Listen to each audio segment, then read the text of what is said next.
Hey everybody, Jeremy here from Shade Tree Vintage Auto and DD Auto Salvage. Today we're going to talk about 3 common mistakes made by car buyers. And I say car buyers because this actually applies to more than just classic cars. This is collector cars, classic cars, new cars, basically any car, as well as a lot of other things.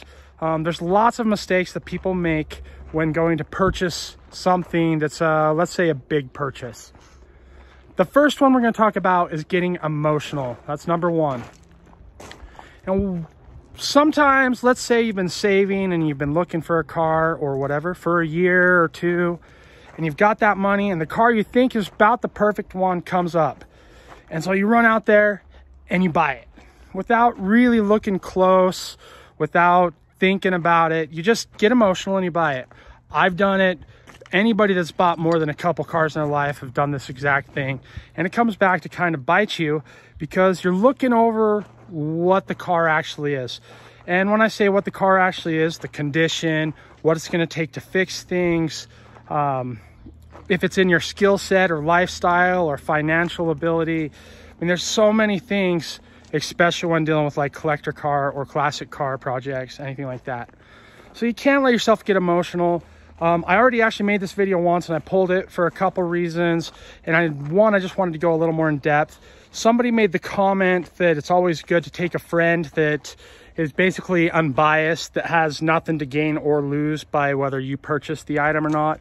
That is a great tip. Take somebody that can kind of be, you know, looking out and just see the stuff that you don't, because they have no emotional attachment or desire to have the car. So that's a good tip. There's lots of other tips, and feel free to drop some more tips down in the comments because I think that's awesome when we can all kind of brainstorm and help each other out. The next thing I want to talk about is, oh, there's wasps all over out here. That's not what I want to talk about, but it is a fact. The other thing I want to talk about, number 2, is being too picky. And what that means is, let's say that you want a Superbird. It's got to be a Superbird. Can't be anything but a Superbird.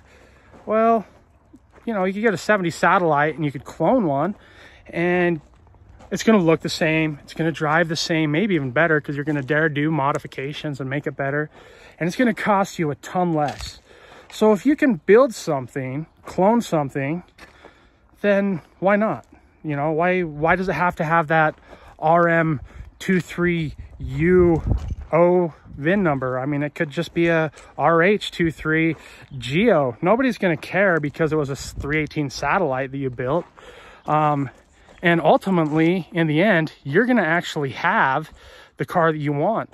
Just because the VIN number is a little different doesn't mean it's not the car that you're going to enjoy, or you're going to enjoy it any less. So don't be too picky. Now, I kind of want to tie both of those together. Regardless of what you're looking for, whether it's something really expensive or not, you need to go back to like your lifestyle, your budget, if you have the ability to actually do the work. And so you do need to kind of be picky that way, knowing what your abilities are and what fits in your lifestyle. Because if you get a car that, 1, you don't have the money to build, and 2, it's way out of your skill set, that's going to be a problem. Kind of on a little side note, I want to talk about the budget of cars. The days of the $1,000 running, driving muscle car are gone. And I know a lot of people are going to want to argue that, but please show me where you can find all these $1,000 muscle cars that run and drive, because I guarantee you I'll buy every single one of them. It doesn't happen. There aren't any. Like, I mean, very few. It does come up. If you want a running and driving V8 muscle car, and I don't care if it's Ford, Chevy, Dodge, or even if you look at JDM stuff or German stuff, if you want a safe running, driving classic car, you need to plan on spending bare minimum $5,000. I mean, $5,000. When you figure just to have safe tires on a car, you're going to be into a set of good tires, like $600. And remember, just like tattoos, tires. There's no such thing as good, cheap tires. So don't spend $300 on a set of tires that are going to last you 5,000 miles, and then you have to spend $300 because now you're at 600 and you could have just bought a nice set of tires to begin with. Don't buy cheap tires. Don't get skimpy on certain things, especially safety stuff. I mean, it's not worth it. I talk a lot about safety in my videos for a reason. But where I was going with that is, in order to have any sort of running, driving, classic car that's safe, you've got to plan on at least $5 grand. For instance, my 340 69 Dart, as any of you guys that follow my channel have seen, I paid $500 for that car, which was the absolute steal. I mean, that doesn't ever happen for a non-running 340 Dart, but occasionally there are these deals out there. I am into that car over $4,500, and it's not even close to running and driving. I'm hoping to have it running and driving next month, but I doubt it. There's just so much work, and I'm doing the work myself, and I have a lot of other stuff going on, so the time is kind of a problem. But I'm in at $4,500, and it's not even close to running and driving.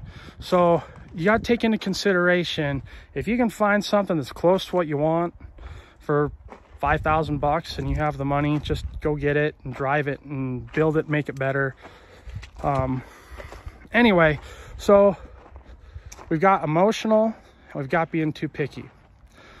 Number 3 is a huge one, and I'm going to talk about a couple stories. One that actually just happened today.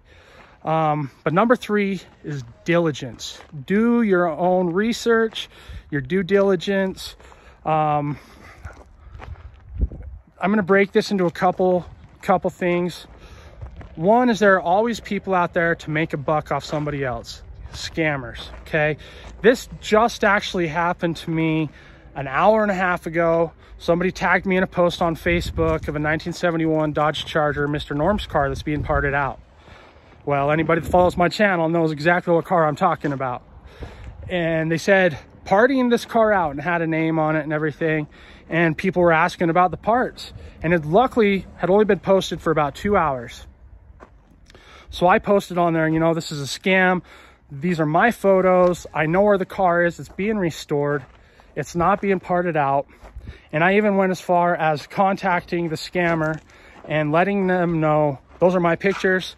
And I told them that they're worse than trash and to go get a real job. They called me. They actually called me on Facebook Messenger and started yelling at me and calling me an effing a-hole. They're the ones that are scamming, not me. I called them out and told a lot of people. But if somebody wouldn't have done their due diligence and looked at all those parts and just went and sent that money out, didn't ask any questions, they would completely be scammed for the parts, because they definitely wouldn't have got anything off of that car. Another thing is a lot of times when purchasing cars, like complete cars or parts, even given the benefit of the doubt that the person selling the car hasn't done their research and they don't know what they're selling, a lot of cars get misrepresented as something that they are not. People will say that a car is a 446 pack car because it has a 446 pack in it. They don't tell you that it's not an original 446 pack car. They tell you it is a 446 pack car because it has the engine. When really it could be a 318 car or a 440 car. It doesn't really matter. But it's not what they told you it was. And that's what comes into problem, is people don't ask the right questions. They don't look at the right things. And so they assume that the seller is telling them accurate information. Now, when somebody buys a car and it isn't explained accurately, if you as a buyer have not done your research and due diligence, it's really just as much your responsibility and your, you know, your lack of research that plays in part with that. I'm not going to say it's 50-50 responsibility, but you definitely have some responsibility as a buyer also to make sure you're getting what's advertised.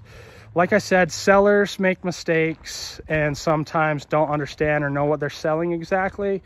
And so it gets misrepresented just on accident.